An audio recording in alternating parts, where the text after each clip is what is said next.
It was a great series. First thing, I want to congratulate the Giants on a tremendous season.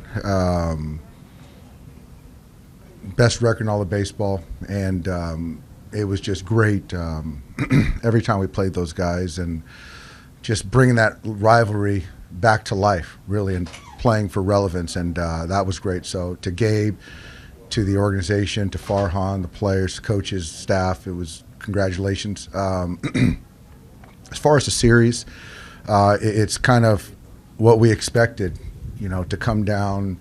Every game could have went either way for the most part, and come down to a game 5 and the 9th inning.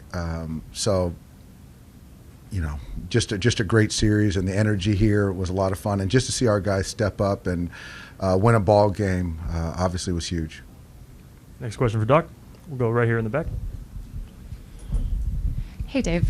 To what extent had you had in the back of your mind, maybe I'll go to max in the 9th, or was that something that kind of happened as the game wound its course, I guess? It was just kind of seeing the flow and how the game was going to play out. Knowing you have, ace in the hole is a good feeling. I just wanted to try to find the ultimate leverage spot to deploy them, to use them. And just kind of how the game played out, it just made a lot of sense. We'll go right here to AJ. Dave, how did your kind of pitching plans go along with the way the game unfolded tonight, with Julio getting those 4 innings in the middle and the first 2 guys coming in, the right-handers?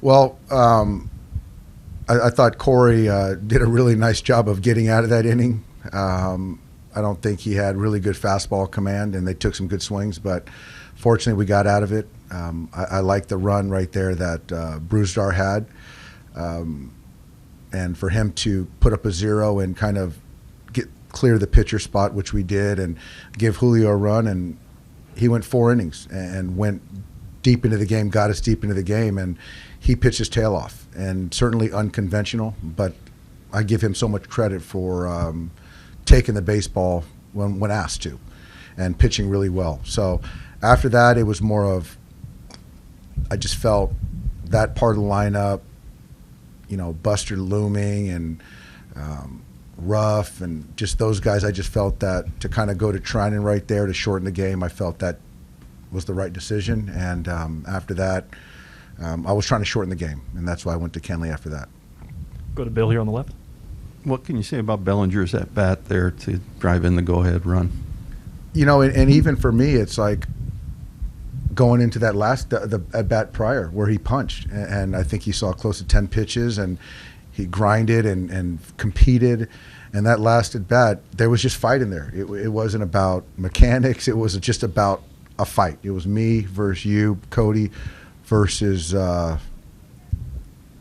Doval, who's got tremendous stuff, and he got a slider that backed up and stayed through the middle of the field and got a huge hit. So, like I've said, Cody's grown a lot because of this adversity, and for him to come up with a big hit, very happy for him. Go to the back left. Dave, to kind of compare this series, back in the 90s, the Niners and Cowboys used to have big playoff games that were bigger than the Super Bowl. Did you feel that this series, in a way, played out like a World Series, even though it's the first round of the division series?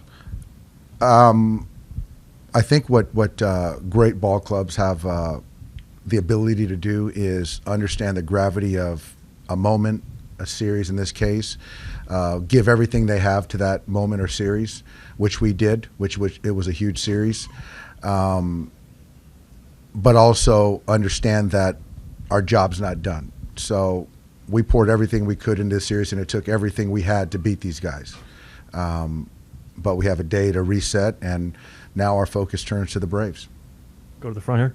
Yeah, back to Bellinger. It looked like he kind of really choked up against Doval right there. He did the same thing against Littell back at Dodger Stadium. Is that kind of a change you guys have been working on, just kind of with 2 strikes, anything like that? That might be more of a hitter guy thing, and Cody, but I do think that shortening the swing, choking up, controlling the barrel gives you a better chance for contact. And right there, we didn't need a homer. We needed to move the ball forward and get a base hit, and that's exactly what he did. Stay in the front here. Dave, 2 quick ones for you. I think I know what Max would say, but is he still going to be able to start game one for you? Have you made that decision That's yet? the plan. But you know, we knew going into this, if we used him tonight, there might be a cost. So that's the plan. Obviously, we'll talk to Max tomorrow and just kind of see where he's at. But as of now, that's kind of where we're at. And then the second one, after such an emotional series, a high intensity series with the tension and everything going on, how do you not have some sort of letdown going into this Brave series with just No. the mental exhaustion? There's that's no with it? letdown. Like I said earlier, is we put everything we could into this series. We talk about it. I've talked about it for 6 years. Our expectation every year is to play through October. So you're going to have highs, lows, some tough games where you got to kind of pick things up to win a ball game. And so, yeah, I have no doubt our guys are going to come ready to beat the Braves in game one. Finish up with Thomas. Yeah, Dave, Logan Webb was pitching very well against you guys, but Mookie Betts just constantly giving you the good at-bats, giving you some leadership through this. How important is it to have a guy that calm and that accomplished in the playoffs? You know, this is when the stars are stars, and he's a superstar. And he had great at-bats. He's played great defense for us. He set the table. He competed. And, you know, when a night that other guys didn't swing the bat well, he kept turning the lineup over, creating havoc and stress, and, you know, the hit by pitch, and ultimately set the stage for Cody. And that's what good teams do. A couple more questions here. Go ahead, AJ. Dave, in what ways did Max lobby for that inning tonight, and why him over 2 innings from Blake or 2 innings Max from was Kenley? lobbying for the last couple days. So with him, sometimes you just, a lot of times, you've just got to trust the player. And like I said, there's a cost, but the most important thing today was to win this game. And so I felt he was our best option. Yeah. Take our last question up front. Yeah, just with the check swing right there, that split second of waiting for him to call strike three. I mean, what's going through your head right there? It has to be pretty emotional. I'm trying to sell it as much as I possibly can. So it's baseball, and ultimately we won a ball game.